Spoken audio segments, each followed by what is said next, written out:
Hello student, मैं हूं निहाल यादव और स्वागत करता हूं आप सभी का जीपीएल एकेडमी के इस यूट्यूब चैनल में। स्टूडेंट, आज की इस वीडियो हम लोग डिप्लोमा सेकंड सेमेस्टर में basic of mechanical and civil engineering subject को पढ़ने वाले हैं। आज की इस वीडियो हम लोग इसके मैकेनिकल पार्ट को पढ़ेंगे और आने वाले कुछ दिनों बाद हम लोग इसके सिविल पार्ट को पढ़ने वाले हैं। आज इस वीडियो में हम लोग चैप्टर नंबर 1 पढ़ेंगे थर्मल इंजीनियरिंग के बारे में। तो बने रहिए हमारी इस वीडियो पूरी लास्ट तक। और वीडियो पसंद आती है तो प्लीज़ हमारे इस वीडियो को लाइक कीजिएगा। हमारे चैनल पर पहली बार आए होंगे तो प्लीज़ चैनल को सब्सक्राइब कर लीजिएगा।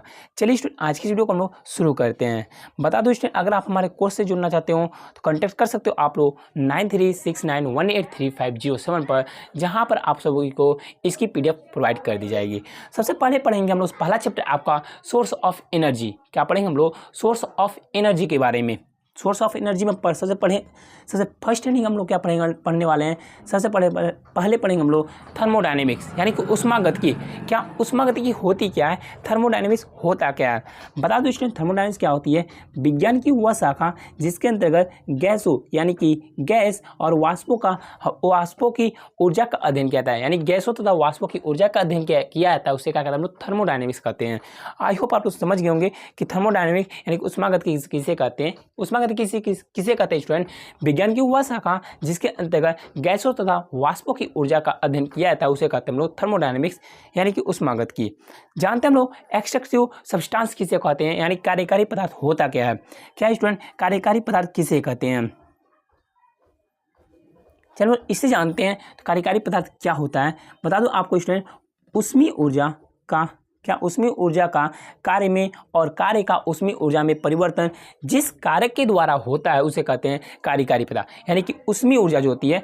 बता दो स्टूडेंट, जो आपको ऊष्मीय ऊर्जा होती है ना, यानी जो ऊष्मा द्वारा हमें जो प्राप्त ऊर्जा होती है उसे कहते हैं ऊष्मीय ऊर्जा।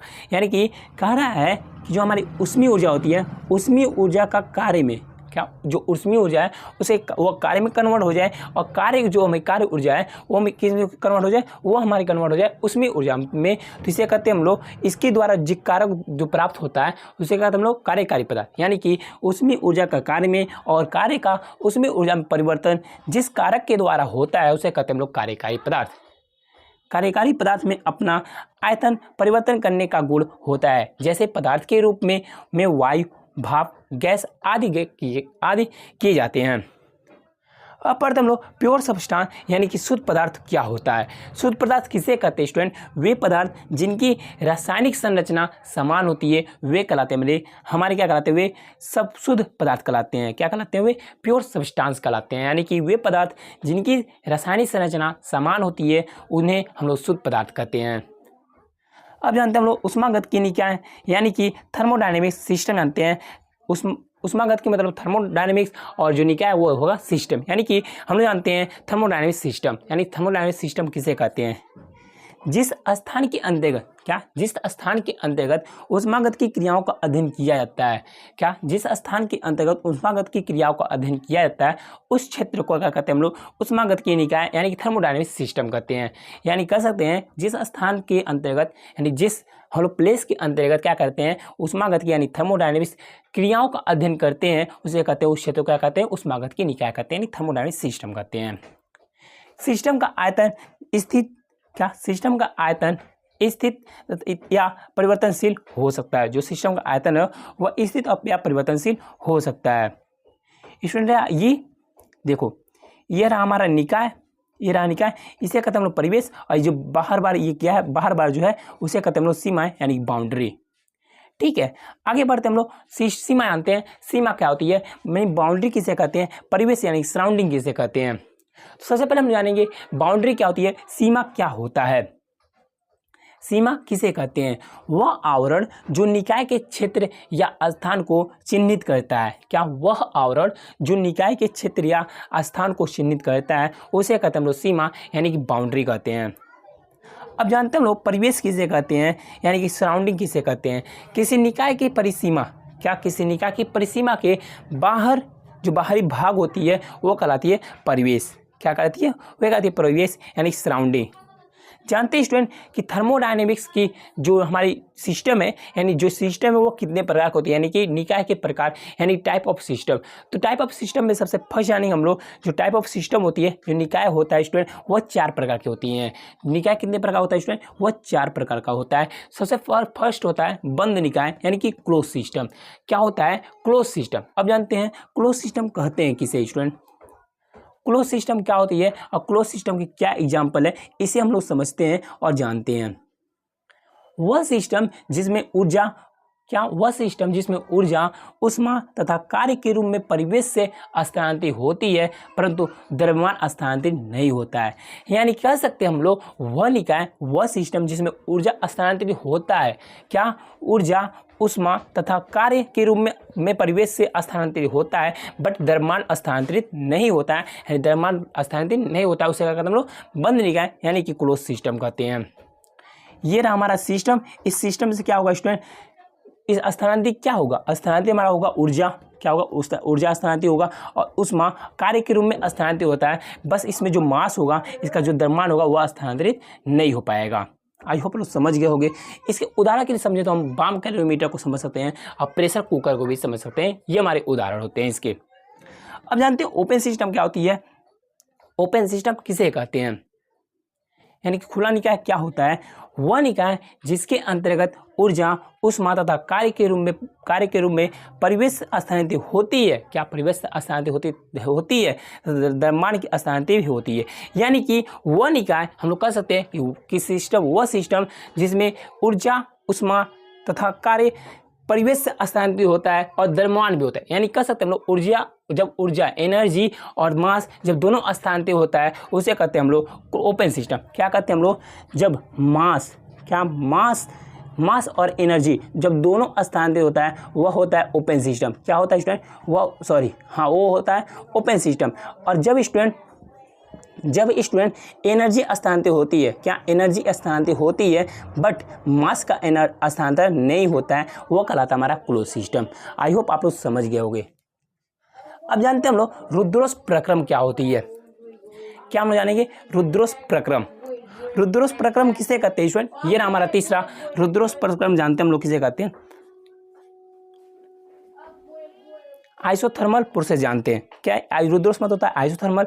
तो आइसोथर्मल प्रोसेस को जानते हैं हम लोग वह प्रक्रम, यानी कि वह प्रोसेस जिसमें ऊष्मा का आदान प्रदान नहीं किया जा सकता, उसे कहते हैं रुद्रोस प्रक्रम। यानी कि जिसमें क्या होता है? ऊष्मा जो होता है, जो हीट होती है, हीट का होता है स्टूडेंट, जो हीट हमारा होता है वो क्या होता है? स्थानांतरित नहीं होता है, यानी कि आदान प्रदान नहीं हो पाता है एक बॉडी से दूसरे बॉडी में, उसे कहते हैं रुद्रोस प्रक्रम। क्या कहते हैं उसे? रुद्रोस प्रक्रम कहते हैं। जानते हैं विलगित निकाय क्या होती है? यानी कि आइसोलेटेड सिस्टम किसे कहते हैं? आइसोलेटेड सिस्टम क्या होता है स्टूडेंट?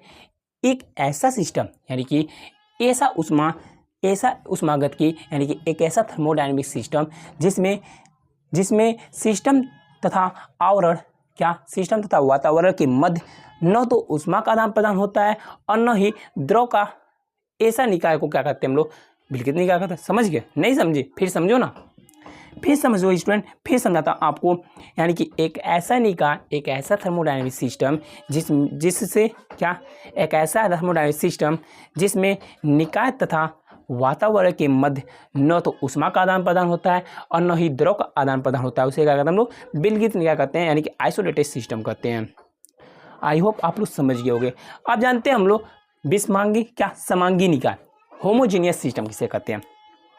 क्या होमोजीनियस सिस्टम किसे कहते हैं स्टूडेंट? ऐसा निकाय जिसमें द्रव एक ही अवस्था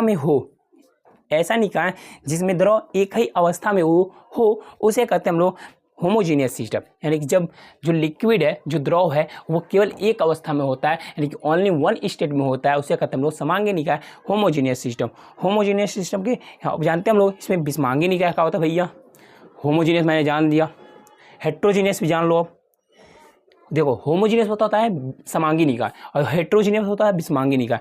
तो होमोजीनियस आप लोग जान लिए, यानी कि इसमें क्या होता है? होमोजीनियस में जो लिक्विड होता है वो ओनली वन स्टेट में होता है, और जो हेट्रोजीनियस होता है यानी कि विषमांगी निकाय होता है, इसमें क्या होता है? जो लिक्विड होता है एक से अधिक सिस्टम में होता है। समझ लो, देखो वह निकाय जिसमें द्रव एक से अधिक अवस्था में होता है। मैंने बताया ना कि जो वह निकाय क्या होता है?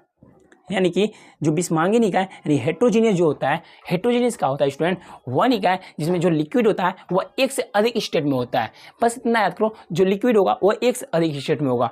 किस में होगा, एक से अधिक स्टेट में दोस्त, किस में होगा, बिस्मांगी निकाय में जो लिक्विड होगा एक से अधिक स्टेट में होगा, बट समांगी निकाय में जो लिक्विड होगा वह ओनली वन स्टेट में होगा, यानी कि एक स्टेट में होगा।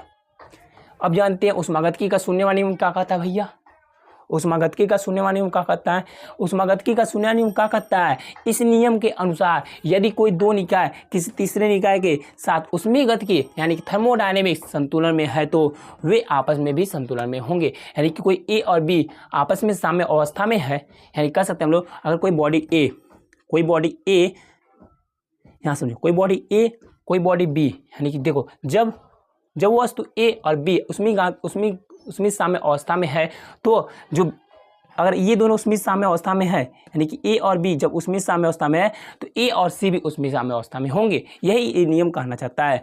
क्या कह रहा है, इस नियम के अनुसार यदि कोई दो निकाय किसी तीसरे निकाय के साथ उसमें साम्य अवस्था में है तो वे आपस में साम्य अवस्था में होंगे, यानी संतुलन में होंगे। ऊष्मागतिकी का शून्यवान नियम जो होता है वह तापमान मापन के लिए प्रयोग किया जाता है। आई होप आप लोग, जो सिस्टम होती है थर्मोडायनेमिक सिस्टम कितने प्रकार की होती है, जीरो लॉ क्या कहता है, आई होप आप लोग समझ गए होंगे। तो स्टूडेंट आज की इस वीडियो में बस इतना ही रखते हैं। आगे हम लोग नेक्स्ट वीडियो में पढ़ेंगे एनर्जी के बारे में और बहुत सारी चीज़ें हम लोग इस वीडियो में पढ़ने वाले हैं अगले नेक्स्ट वीडियो में।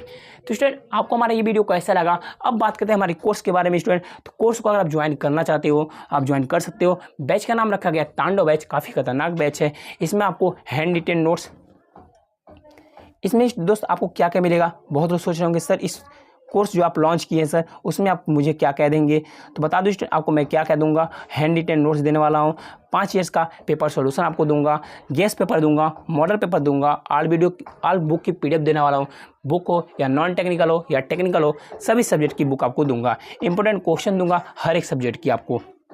अभी बहुत चीज़ है भाई, बहुत चीज़ें, जैसी क्लासेस मिलनी है आपको वैसे लाइव क्लासेस देने वाला हूँ। गोल्ड की PDF दूंगा, सॉल्व पेपर दूंगा, यानी बहुत सारी स्टडी मटेरियल आपको मैं देने वाला हूँ। आप मेरे बैच से जुड़ना चाहते हो, बैच का नाम रखा गया तांडव। बैच से जुड़ने के लिए आपको कॉन्टैक्ट कीजिए 9369183507 पर। और आप इस सभी की बुक की PDF फ्री में लेना चाहते हो तो आप मेरे टेलीग्राम चैनल से जुड़ सकते हो, वहाँ पर मैंने बुक की PDF बिल्कुल फ्री में दे रखा है, आप वहाँ से डाउनलोड कर सकते हो। तो स्टूडेंट आज का हमारा इस वीडियो यहीं खत्म करते हैं, मिलते हैं नए वीडियो में नए टॉपिक के साथ। तब तक के लिए बाय बाय, जय हिंद, टेक केयर।